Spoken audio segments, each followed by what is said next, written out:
All right. Nicholls coming up this week is a team that lost a heartbreaker last week and had an opportunity to win it. They're a team that has an athletic quarterback, a little bit of an option type look to them, and then also defensively, they're more kind of an 8-man front type of defense. And so our kids got to get ready to play them. I make sure we accomplish what we need to accomplish and keep moving forward like we are. Going back to our last game, what was exciting to us, that's the second week in a row that we've gone a game without a turnover or without a sack, and that's only been done 18 times in the history of the school. So now we've done it twice in a row. So if we keep not turning the ball over and being able to not have sacks. Now, of course, a couple of them is because Cepho has become a better athlete, and that's not because he's a better athlete. He's just in better shape, and his back's well, and he's moving well, and he sees things, and he's able to get out of trouble. So that's helped us, and he's taking care of the ball, doing a great job there. And our running backs are too. So it's exciting. We're causing turnovers on defense. And, you always hear it, but last year we were -10 in the turnover ratio. This year we're doing really well on that side of it. So if we come out of the game with cause more takeaways and have less turnovers than the opponent, we got great opportunities to win football games because our talent level is to a point now that we can stay with all these people and be able to finish games. The year before, we've only played 3 games. We've only won 2. But compared to last year, we actually put away a team before, and then we actually came from behind and really had 2 opportunities to win the game and finished it off and did it. Those are 2 things we did not do last year that we've done this year already, and so I think that shows that those young men are starting to completely believe in themselves and be able to play under pressure and finish under pressure. So now we got to keep doing that as we go throughout the season. So I'll take any questions at this time. Yeah, Mac, I was going to ask this to Cepho. I'll ask the same thing to you. In recent years, you guys have had opportunity to learn from mistakes in losses. What changes when you have a game that's a victory and kind of validates what you've been teaching these guys? What lessons or how does that change in terms of the learning process for these guys? Well, I think that as you go over corrections now, Sundays we'll go over the corrections and we coach them and correct them just as hard as we would if we lost or when we win. And they have to be mature on that side of it. But when you're doing that at the same time, you won the game. And so there's that confidence factor that keeps building. And for what we went through last year, to be able to do that these last 2 games, I think validates to them what we're doing with them as coaches, and then the work ethic they're putting in, it does pay off. And I think it's a great life lesson to learn. You just keep putting one foot in front of the other and keep moving along. And eventually, if you keep doing that and stay positive, you have some good things happen. And like I said, it's only 2 right now, but I believe for sure we'll win a lot more football games. And they see that and they feel it. And the surge they had in the overtime, the surge they had when we stopped them with 1:05, they could have gone down and then we took it and went down and put ourselves in a chance to win it. And then the surge we had in overtime, our defense had played 94 snaps when we started overtime. And the 4 snaps they put together after the penalty when the ball got on the 12-yard line was probably the most physical, hardest 4 snaps they played, including the energy they had on the field goal block. I don't know where they got it from. And to me, that showed that they were going to go take the victory. They weren't going to just have it handed to them. And that's a whole new mentality. And I saw them grow up right before our eyes do it. It was exciting to watch. And watching it on tape, it was really exciting to watch. It really was. And then when the offense went out there and everybody in the country knew we were going to run the ball, and we were able to run it and pound it down there and set up and field goal and execute everything perfectly under that type of pressure, and to see Diego come out there and do that after we missed the other one, I just showed the resilience of our team through all the adversity they've been through. So that was exciting for us to see and for them to watch and feel good about themselves.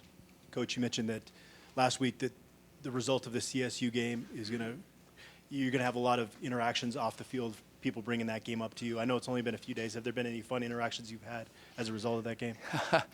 I went for a run yesterday right after practice, and so I'm running down the Boulder Creek, and a really athletic guy, a little older than me, in his late 50s. I mean, he was running like crazy, and of course I'm just huffing along, and he stopped and said, "Are you Coach Mac?" I said, "Yeah," and he ran with me for like a half a mile. And he ran cross country here, and he just talked about the game, and he was so excited, and he was thanking me, and he said, "Make sure you thank the players," it was really I thought it was a neat experience. He talked, and he wasn't. I mean, it was really a cool little deal. And his name was Ted, and we just ran along there. I'm glad he didn't keep running with me because I wasn't going to be able to keep up with him. I think after a while he said, "I got to turn and run faster than this." So that was a kind of thing that happens. Coach, Mike, you guys have had a lot of great depth at running back. Well, those guys took some big hits the other night. Can you talk about who's going to be available this week, what your situation is there? And not trying to dodge the question completely, is that we don't know yet. I know Christian Powell will be there, and we'll find out about the other guys as the week goes along. So we will move Donovan Lee to running back. We had him ready to go in the other night. He played running back in high school. He knows it. He's played some running back here for us in practice at different times. So he'll be playing some running back for us. And then we'll just have to see at the end of the week how the other guys feel. Is that a permanent move for Donovan? It wouldn't be a permanent move right now unless we keep having some injuries at running back. But he can easily go at receiver, running back, and he's built well enough to do it. And he'll he did some of our kickoff returns the other night. So that'll be a move that we'll make now. It might be temporary, permanent. Does that make sense? It just might change, fluctuate in different games. Mike, what are your thoughts on the passing game so far this year? I think after the record-setting season last year, I think a lot of people expected it to be as good or maybe take a step forward.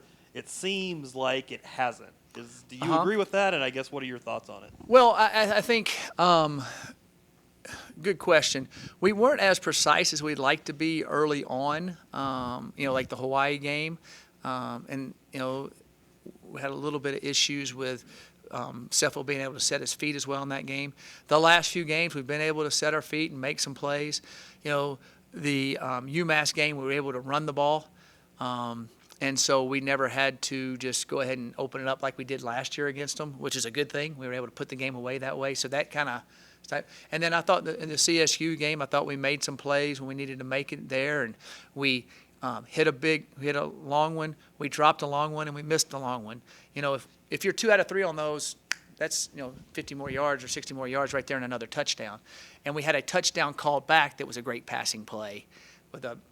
Nimbot was blocking the guy, and his hand came up and knocked the helmet off. And so you catch that one and you not the other one called back, that's 110 yards of passing, and you go, wow, passing attack was on.